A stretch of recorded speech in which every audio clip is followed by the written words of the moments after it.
Hello बच्चों, VIQ education channel में आप सभी का स्वागत है। बच्चों, आज की इस वीडियो में हम लोग क्लास 12th का फिजिक्स का 35 ऐसे महत्वपूर्ण ऑब्जेक्टिव क्वेश्चन करेंगे जो कि 4-5 सालों से हर एग्जाम के ऑब्जेक्टिव क्वेश्चन में बार बार पूछे गए ऑब्जेक्टिव क्वेश्चन है। चलिए बच्चों, ज़्यादा देर न करते हुए वीडियो स्टार्ट करते हैं।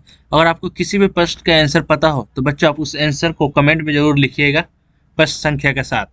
चलिए बच्चों, ज़्यादा देर न करते हुए वीडियो स्टार्ट करते हैं। यह पूरा ऑब्जेक्टिव बच्चों आप लोग जरूर ध्यान से पढ़िएगा बच्चों, और याद भी रखिएगा, आपके बोर्ड एग्जाम के लिए बहुत महत्वपूर्ण होगा। चलिए बच्चों, ज़्यादा देर न करते हुए वीडियो स्टार्ट करते हैं बच्चों। अगर आप इस चैनल पर नए होंगे तो इस चैनल को लाइक और सब्सक्राइब जरूर कीजिएगा बच्चों, और बेल आइकन भी बजा दीजिएगा ताकि हम जो भी वीडियो बनाए वो आपको मोबाइल पर नोटिफिकेशन जरूर जाए।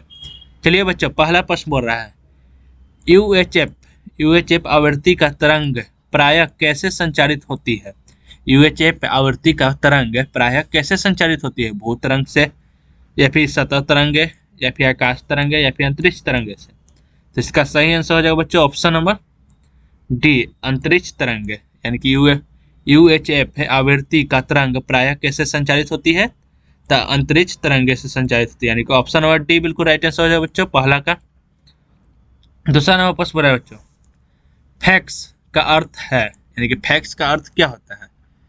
फुल एक्सेस ट्रांसमिशन, या फिर फैक्सीमाइल टेलीग्राफी, या फिर फीड ऑटो एक्सचेंज, या फिर फैक्चुअल ऑटो एक्सेस। चलिए बच्चों, दूसरा प्रश्न का आंसर बताइए कि फैक्स का अर्थ है, यानी कि अर्थ क्या है फैक्स का, यानी कि अर्थ, यानी कि फुल फॉर्म क्या होता है? ये बच्चों आपको पता है तो कमेंट में जरूर बताइएगा बच्चों कि इसका आंसर क्या होगा। फैक्स का फुल फॉर्म हो जाएगा बच्चों, यानी कि अर्थ हो जाएगा बच्चों इसका सही answer option number b, facsimile telegraphy होता है। फैक्स का अर्थ होता है फैक्सीमाइल टेलीग्राफी, यानी कि ऑप्शन नंबर बी बिल्कुल राइट आंसर हो जाएगा बच्चों। दूसरा का यह प्रश्न आपको पूछ सकता है बच्चों ऑब्जेक्टिव क्वेश्चन में, इसको याद करके रखिएगा बच्चों कि फैक्स का अर्थ है, यानी कि फैक्स का अर्थ क्या होता है? तो फैक्सीमाइल टेलीग्राफी होता है। चलिए बच्चों, तीसरा नंबर प्रश्न हो रहा है, लघु तरंगों का परास है, लघु तरंगों का परास है कितना से कितना? 30 मेगाहर्ट्ज से 300 मेगाहर्ट्ज, या फिर 300 kHz से 3 मेगाहर्ट्ज से, या फिर 30 मेगाहर्ट्ज से 300 मेगाहर्ट्ज, या फिर 30 kHz से 300 kHz। इसका सही आंसर हो जाएगा बच्चों ऑप्शन नंबर ए, 30 मेगाहर्ट्ज से 300 मेगाहर्ट्ज, यानी कि ऑप्शन नंबर ए बिल्कुल राइट आंसर हो जाएगा बच्चों। सॉरी बच्चों, यहाँ पर मिस प्रिंट हो गया है, यहाँ पर सेम ऑब्जेक्टिव माने कि आंसर लिखा गया है, तो इसका आंसर डी भी हो सकता है बच्चों, यानी कि ए डी दोनों होगा बच्चों, ए और डी दोनों आंसर हो जाएगा बच्चों इसका सही आंसर। यानी कि थी लघु तरंगों का परास होता है तो का कितना से कितना? तो 300 मेगाहर्ट्ज से 30 मेगाहर्ट्ज से 300 मेगाहर्ट्ज, यानी कि ऑप्शन नंबर ए डी दोनों सही हो जाएगा बच्चों तीसरा का। चौथा नंबर प्रश्न बोला बच्चों, किसी अर्धचालक का तापमान गुणांक का मान होता है। किसी अर्धचालक का तापमान गुणांक का मान होता है, क्या होता है? धनात्मक होता है, या फिर ऋणात्मक होता है, या फिर शून्य होता है, या फिर अनंत होता है। तो किसी अर्धचालक, यानी कि किसी अर्धचालक का तापमान गुणांक का मानक होता है, यानी कि क्या मानक होता है? तो ऋणात्मक होता है, यानी कि ऑप्शन नंबर बी बिल्कुल राइट आंसर हो जाएगा बच्चों चौथा का ऑप्शन नंबर बी बिल्कुल राइट आंसर हो जाएगा बच्चों। पांचवा नंबर प्रश्न बच्चों, निम्न में से कौन सा तर्क द्वार सार्वजनिक तर्क द्वार है? निम्न में से कौन सा तर्क द्वार, यानी कि लॉजिक गेट सार्वजनिक तर्क द्वार है? और गेट, या फिर एंड गेट, या फिर नॉन गेट, या फिर नंद गेट। तो इसका सही आंसर हो जाएगा बच्चों ऑप्शन नंबर डी, नंद गेट, यानी कि ऑप्शन नंबर डी बिल्कुल राइट आंसर हो जाएगा बच्चों पांचवा का। छठा नंबर प्रश्न बच्चों, एक अर्धचालक को T1K से T2K ताप पर ठंडा किया जाता है, तो इसका प्रतिरोध क्या होगा? यानी कि एक अर्धचालक को T1 यानी कि ताप के से T2K ताप पर ठंडा किया जाता है, तो इसका प्रतिरोध क्या होगा? बढ़ेगा, या फिर नियत रहेगा, या फिर घटेगा, या फिर पहले बढ़ेगा? तो इसका आंसर पता है तो बच्चों कमेंट में जरूर बताइएगा कि क्या होगा प्रतिरोध। इसका सही आंसर हो जाएगा बच्चों ऑप्शन नंबर ए, बढ़ेगा। क्या होगा? तो बढ़ेगा, यानी कि ऑप्शन नंबर ए बिल्कुल राइट आंसर हो जाएगा बच्चों छठा का। सातवां नंबर प्रश्न बोला बच्चों, किसी भी प्रिज्म की वर्ण विक्षेपण क्षमता निर्भर करती है, यानी कि कोई भी प्रिज्म, यानी कि किसी भी प्रिज्म की वर्ण विक्षेपण क्षमता निर्भर करती है, किस पर निर्भर करती है? आयतन कोण पर, या फिर प्रिज्म के अपवर्तन कोण पर, फिर प्रिज्म के पदार्थ की प्रकृति पर या फिर प्रिज्म कोण पर। तो किस प्रिज्म की वर्ण विक्षेपण क्षमता निर्भर करती है, किस पे निर्भर करती है? तो इसका सही आंसर हो जाएगा बच्चों ऑप्शन नंबर बी, प्रिज्म के पदार्थ की प्रकृति पर निर्भर करती है, यानी कि ऑप्शन नंबर बी बिल्कुल राइट आंसर हो जाएगा बच्चों 7वां का। 8वां नंबर प्रश्न है बच्चों, ध्रुवित प्रकाश उत्पन्न करने के लिए किसको प्रयुक्त किया जाता है? 8वां नंबर प्रश्न है बच्चों, ध्रुवित प्रकाश उत्पन्न करने के लिए किसको प्रयुक्त किया जाता है? फ्लिंट कांच का प्रिज्म, या फिर निकोल प्रिज्म, या फिर NaCl का प्रिज्म, या फिर बाइप्रिज्म। तो इसका सही आंसर हो जाएगा बच्चों option number C, Nicol prism. क्या होगा? तो निकोल प्रिज्म, यानी कि ऑप्शन नंबर सी बिल्कुल राइट आंसर हो जाएगा बच्चों 8वां का। 9वां नंबर प्रश्न है बच्चों, जब प्रकाश स्रोत और पर्दे के बीच की दूरी बढ़ा दिया जाए तो फ्रिंज की चौड़ाई क्या होगी? बढ़ेगी, या फिर घटती है, या फिर अपवर्तित रहती है, या फिर इनमें से कोई नहीं। तो इसका सही आंसर हो जाएगा बच्चों ऑप्शन नंबर ए बिल्कुल राइट आंसर हो जाएगा बच्चों। क्या होती है? तो बढ़ती है, यानी कि जब प्रकाश के स्रोत और पर्दे के बीच की दूरी को बढ़ा दिया जाता है तो प्रिज्म की चौड़ाई क्या हो जाती है? तो बढ़ जाती है। घटा दिया जाता है तो घट जाती है, यानी कि ऑप्शन नंबर ए बिल्कुल राइट आंसर हो जाएगा बच्चों 9वां का। 10वां नंबर प्रश्न है बच्चों, प्रकाश अनुप्रस्थ तरंग है क्योंकि यह प्रदर्शित करता है, यानी कि प्रकाश अनुप्रस्थ तरंग है क्योंकि यह प्रदर्शित करता है। क्या प्रदर्शित करता है? परिवर्तन, या फिर ध्रुवण, या फिर व्यक्तीकरण, या फिर विवर्तन। तो प्रकाश अनुप्रस्थ तरंग है क्योंकि यह प्रदर्शित करता है, यानी कि क्या प्रदर्शित करता है? तो ध्रुवण प्रदर्शित करता है, यानी कि ऑप्शन नंबर बी बिल्कुल राइट आंसर हो जाएगा बच्चों 10वां का। 11 नंबर प्रश्न है बच्चों, टेस्ला इकाई होती है, टेस्ला इकाई किसकी है? यानी कि टेस्ला एक इकाई है, इकाई मात्रक। वो किसकी इकाई मात्रक? विद्युत फ्लक्स की, या फिर चुंबकीय क्षेत्र की, या फिर चुंबकीय फ्लक्स की, या फिर विद्युतीय क्षेत्र की। यानी कि टेस्ला इकाई होती है, किसकी इकाई है? तो इसका आंसर पता है तो बच्चों कमेंट में जरूर बताइएगा कि टेस्ला किसकी इकाई है। तो किसकी इकाई है बच्चों? तो ऑप्शन नंबर सी बिल्कुल राइट आंसर हो जाएगा बच्चों 11 का। टेस्ला इकाई होती है चुंबकीय क्षेत्र की, यानी कि ऑप्शन नंबर सी बिल्कुल राइट आंसर हो जाएगा बच्चों 11 का। टेस्ला इकाई है, किसकी इकाई है? जो चुंबकीय क्षेत्र की इकाई है।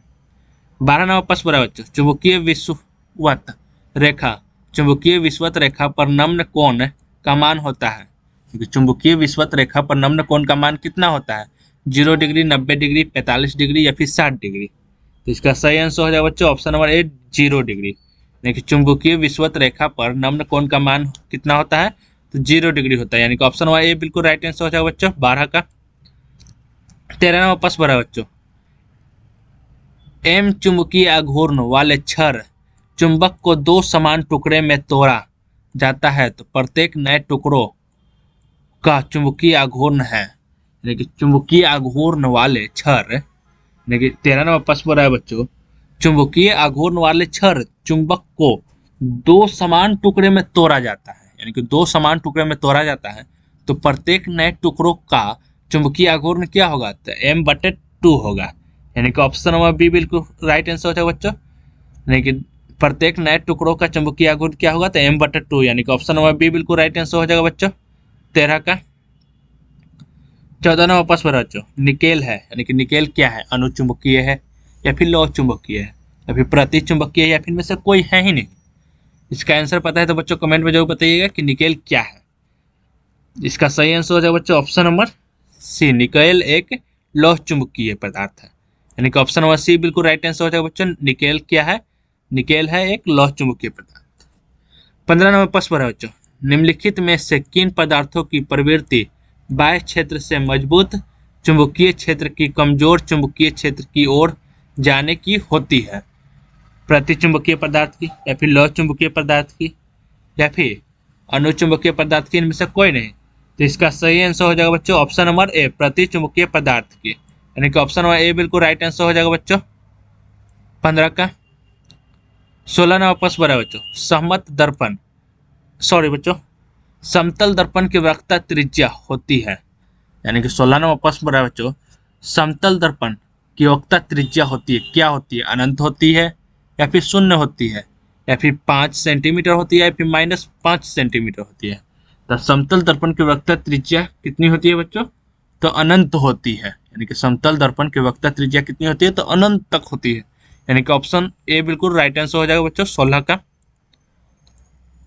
17 नंबर प्रश्न पर है बच्चों, तालाब की तली कुछ ऊपर उठी हुई प्रतीत होती है, इसका कारण है।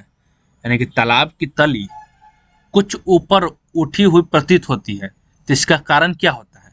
प्रकाश का व्यतिकरण, या फिर प्रकाश का अपवर्तन कारण है, या फिर प्रकाश का परावर्तन कारण है, या फिर प्रकाश का विवर्तन कारण है। यानी कि तालाब की तली जो है कुछ ऊपर उठी हुई प्रतीत होती है, तो इसका कारण क्या होता है? इसका कारण होता है बच्चों प्रकाश का अपवर्तन। यानी कि ऑप्शन नंबर सी बिल्कुल राइट आंसर हो जाएगा बच्चों 17 का। 18 नंबर प्रश्न पर है बच्चों, क्रांति कोण सघन माध्यम में वह आपतन कोण है जिसके संगत विरल माध्यम में अपवर्तन कोण होता है। यानी कि क्रांति कोण सघन माध्यम में वह आपतन कोण है जिसके संगत विरल माध्यम में अपवर्तन कोण होता है। तो कितना डिग्री होता है? तो 0 डिग्री, या फिर 57 डिग्री, या फिर 90 डिग्री, फिर 180 डिग्री। तो इसका सही आंसर हो जाएगा बच्चों ऑप्शन नंबर सी, 90 डिग्री होता है। तो होता है तो 90 डिग्री, यानी कि ऑप्शन नंबर सी बिल्कुल राइट आंसर हो जाएगा बच्चों 18 का। 19 नंबर प्रश्न पर है बच्चों, निम्नलिखित में से किस दर्पण द्वारा वस्तु का आभासी प्रतिबिंब प्राप्त किया जा सकता है? यानी कि निम्नलिखित में से कौन सा दर्पण है जिससे आभासी प्रतिबिंब प्राप्त किया जा सकता है? केवल समतल दर्पण द्वारा, या फिर केवल अवतल दर्पण द्वारा, या फिर तीनों के द्वारा, या फिर केवल उत्तल दर्पण के द्वारा?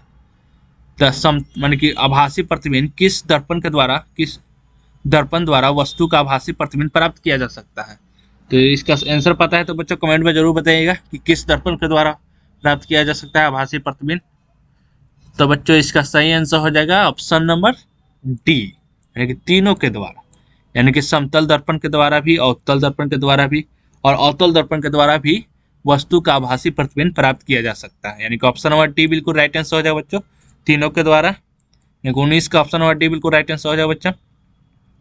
20 नंबर प्रश्न है बच्चों, वस्तु से बड़ा आभासी प्रतिबिंब बनता है। वस्तु से बड़ा यानी कि काल्पनिक, यानी कि वस्तु से बड़ा आभासी यानी कि काल्पनिक प्रतिबिंब बनता है किससे? उत्तल दर्पण से बनता है, या फिर समतल दर्पण से बनता है, या फिर अवतल दर्पण से बनता है, इनमें से किसी से नहीं। तो इसका सही आंसर हो जाएगा बच्चों ऑप्शन नंबर बी, अवतल दर्पण से बनता है। किससे बनता है? तो अवतल दर्पण से बनता है, यानी कि ऑप्शन नंबर बी बिल्कुल राइट आंसर हो जाएगा बच्चों 20 का। 21 नंबर प्रश्न पर है बच्चों, एक पिन छिद्र कैमरा, पिन होल कैमरा किस सिद्धांत पर कार्य करता है? यानी कि एक पिन छिद्र कैमरा यानी कि पिन होल कैमरा किस सिद्धांत पर कार्य करता है? अवतल दर्पण की अपवर्तन पर, फिर परावर्तन पे, या फिर प्रकाश के रेखीय प्रसारण पर, या फिर पूर्ण आंतरिक परिवर्तन पर। कि एक पिन छिद्र कैमरा किस सिद्धांत पर कार्य करता है बच्चों? इसका आंसर पता है तो बच्चों कमेंट में जरूर बताइएगा किस सिद्धांत पर कार्य करता है। तो इसका सही आंसर हो जाएगा बच्चों ऑप्शन नंबर डी बिल्कुल राइट आंसर हो जाएगा बच्चों, प्रकाश के रेखीय प्रसारण पर कार्य करता है। यानी कि किस सिद्धांत पर कार्य करता है? तो प्रकाश के रेखीय प्रसारण पर कार्य करता है। यानी कि ऑप्शन नंबर डी बिल्कुल राइट आंसर हो जाएगा बच्चों 21 का। 22 नंबर प्रश्न है बच्चों, जल और कांच के अपवर्तनांक क्रमशः 4/3 तथा 3/2 है।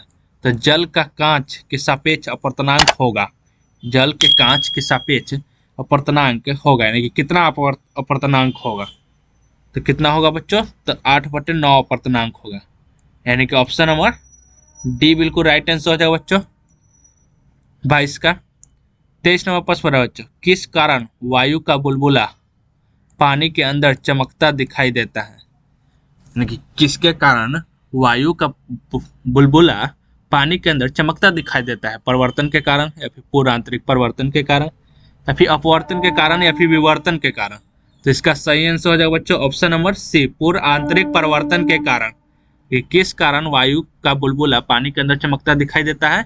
तो पूर्ण आंतरिक परिवर्तन के कारण, यानी कि ऑप्शन नंबर सी बिल्कुल राइट आंसर हो जाएगा बच्चों 23 का। 24 नंबर प्रश्न पर है बच्चों, 24 नंबर प्रश्न पर है बच्चों, पूर्ण आंतरिक परिवर्तन के लिए क्रांति कोण अधिकतम होगा जबकि किरण जाती है। यानी कि पूर्ण आंतरिक परिवर्तन के लिए क्रांति कोण अधिकतम होगा जबकि किरण जाती है कांच से पानी में, या फिर हीरे से वायु में, या फिर कांच से वायु में, या फिर पानी से वायु में। तो इसका सही आंसर हो जाएगा बच्चों ऑप्शन नंबर ए, कांच से पानी में। यानी कि पूर्ण आंतरिक परिवर्तन के लिए क्रांति कोण अधिकतम होगा जबकि किरण कांच से पानी में जाएगी। यानी कि ऑप्शन नंबर ए बिल्कुल राइट आंसर हो जाएगा बच्चों 24 का। 25 नंबर प्रश्न पर है बच्चों, एक माध्यम से दूसरे माध्यम में जाने पर प्रकाश की किरण मुड़ जाती है, किरण के मुड़ने को कहा जाता है, यानी किरण को मुड़ने को क्या कहा जाता है? व्यतिकरण या फिर अपवर्तन या फिर परावर्तन या फिर वर्ण विक्षेपण। तो इसका सही आंसर हो जाए बच्चों ऑप्शन नंबर सी, अपवर्तन कहा जाता है। किरण को मुड़ने को क्या कहा जाता है? तो अपवर्तन कहा जाता है, यानी कि ऑप्शन नंबर सी बिल्कुल राइट आंसर हो जाए बच्चों 25 का। 26 नंबर प्रश्न पर है बच्चों, यदि कांच वायु का क्रांति कोण थीटा है हो, यानी कि कांच वायु यानी कि कांच यानी कि वायु का क्रांति कोण थीटा हो, तो वायु के सापेक्ष कांच का अपवर्तनांक होगा। वायु के सापेक्ष कांच का अपवर्तनांक क्या होगा? तो कोसेक थीटा होगा, यानी कि ऑप्शन नंबर बी बिल्कुल राइट आंसर हो जाएगा बच्चों 26 का। 27 नंबर प्रश्न है बच्चों, कांच से हवा में प्रवेश करते समय किस प्रकार का क्रांति कोण सबसे कम होता है? यानी कि कांच से हवा में प्रवेश करते समय 27 नंबर प्रश्न है बच्चों, कांच से हवा में प्रवेश करते समय किस प्रकार का क्रांति कोण सबसे कम होता है? लाल रंग के लिए या फिर पीले रंग के लिए या फिर हरे रंग के लिए या फिर बैंगनी रंग के लिए? तो किस प्रकार का क्रांति कोण सबसे कम होता है? तो इसका सही आंसर हो जाएगा बच्चों ऑप्शन नंबर डी, बैगनी रंग के लिए। किसके लिए? तो बैगनी रंग के लिए, यानी कि ऑप्शन नंबर डी बिल्कुल राइट आंसर हो जाएगा बच्चों 27 का। 28 नंबर प्रश्न है बच्चों, निम्नलिखित में से किसका अपवर्तनांक सबसे अधिक होता है? निम्नलिखित में से कांच, पानी, लोहा, हीरा में से कौन है जिसका अपवर्तनांक सबसे अधिक होता है? तो यह तो बच्चों आप सभी को पता होगा कि किसका अपवर्तनांक सबसे अधिक होता है। कमेंट में जरूर बताइए बच्चों इसका आंसर कि क्या होगा इसका आंसर। इसका सही आंसर हो जाएगा बच्चों ऑप्शन नंबर डी, हीरा, यानी कि हीरा का अपवर्तनांक सबसे अधिक होता है, यानी कि ऑप्शन नंबर डी बिल्कुल राइट आंसर हो जाएगा बच्चों 28 का। 29 नंबर प्रश्न है बच्चों, हीरा का अपवर्तनांक करीब होता है, हीरा का अपवर्तनांक करीब होता है किसके करीब? 1 के करीब होता है या फिर 1.5 के करीब होता है, फिर 2.42 के करीब होता है या फिर 4.14 के करीब होता है? तो इसका सही आंसर हो जाएगा बच्चों ऑप्शन नंबर सी, 2.42 के करीब होता है, यानी कि ऑप्शन नंबर सी बिल्कुल राइट आंसर हो जाएगा बच्चों 29 का। 30 नंबर प्रश्न है बच्चों, प्रकाश का वेग महत्तम होता है, प्रकाश का वेग महत्तम होता है कहाँ पर होता है बच्चों? प्रकाश का वेग महत्तम तो निर्वात में होता है, लेकिन निर्वात में प्रकाश का वेग महत्तम होता है, यानी कि ऑप्शन नंबर डी बिल्कुल राइट आंसर हो जाएगा बच्चों 30 का। 31 नंबर प्रश्न है बच्चों, जब प्रकाश एक माध्यम से दूसरे माध्यम में प्रवेश करता है तो कौन सी राशि परिवर्तित नहीं होती है? यानी कि जब प्रकाश एक माध्यम से, जैसे सघन माध्यम से विरल माध्यम, तो उसी जब प्रकाश एक माध्यम से दूसरे माध्यम में प्रवेश करता है तो कौन सा राशि है जो परिवर्तित नहीं होती है? तरंगदैर्घ्य राशि या फिर चाल या फिर अपवर्तित या फिर आयाम? तो इसका सही आंसर हो जाएगा बच्चों ऑप्शन नंबर बी, आवर्तित राशि। कौन सी राशि है? तो आवर्तित राशि, यानी कि ऑप्शन नंबर बी बिल्कुल राइट आंसर हो जाएगा बच्चों 31 का।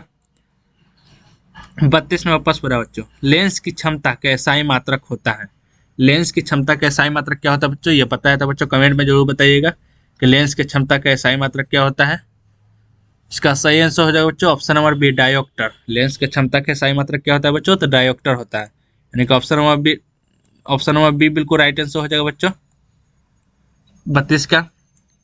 33 नंबर प्रश्न है बच्चों, एक उभयोत्तल लेंस यानी कि म्यू बराबर 1.5 के प्रत्येक तल की वक्रता त्रिज्या 20 सेंटीमीटर है, तो लेंस की क्षमता कितना होगा? तो लेंस की क्षमता कितना होगा बच्चों? तो 5 डायोप्टर होगा। लेंस की क्षमता कितना होगा? तो 5 डायोप्टर, यानी कि ऑप्शन नंबर ए बिल्कुल राइट आंसर हो जाएगा बच्चों 33 का। 34 नंबर प्रश्न है बच्चों, एक आवर्धक ग्लास जिसकी क्षमता 12 डायोप्टर है कि आवर्धक क्षमता क्या होगा, कितना होगा? कि एक आवर्धन ग्लास जिसकी क्षमता 12 डायोप्टर है तो उसकी आवर्धन क्षमता कितना होगा? तो आवर्धन क्षमता कितना होगा बच्चों? तो कितना होगा? 4 होगा, आवर्धन क्षमता 4 होगा, यानी कि ऑप्शन नंबर ए बिल्कुल राइट आंसर हो जाएगा बच्चों 34 का। 35 नंबर प्रश्न है बच्चों, दो उत्तल लेंस परस्पर संपर्क में रखे हैं, समतुल्य लेंस है, लेकिन दो उत्तल लेंस परस्पर संपर्क में रखे हैं तो समतुल्य लेंस है कौन? उत्तल या फिर अवतल या फिर समतलावतल या फिर बेलनाकार? तो इसका सही आंसर हो जाएगा बच्चों ऑप्शन नंबर ए, उत्तल, यानी कि ऑप्शन नंबर ए बिल्कुल राइट आंसर हो जाएगा बच्चों उत्तल। 35 का ऑप्शन नंबर ए बिल्कुल राइट आंसर हो जाएगा बच्चों। चलिए बच्चों आपका प्रश्न यहीं पर समाप्त होता है बच्चों। चलिए बच्चों, अगर आप इस चैनल पर नए होंगे तो इस चैनल को लाइक और सब्सक्राइब जरूर कीजिएगा बच्चों, और बेल आइकन भी बजा दीजिएगा ताकि हम जो भी वीडियो बनाए वो आपके मोबाइल पर नोटिफिकेशन जरूर जाए। और बच्चों, जल्द से जल्द आप सभी व्हाट्सएप ग्रुप में ज्वाइन हो जाइए ताकि आप सभी के पास व्हाट्सएप के जरिए वीडियो या फिर कुछ बोर्ड की तरफ से आए हुए नोटिफिकेशन आप तक पहुंचा सकूं।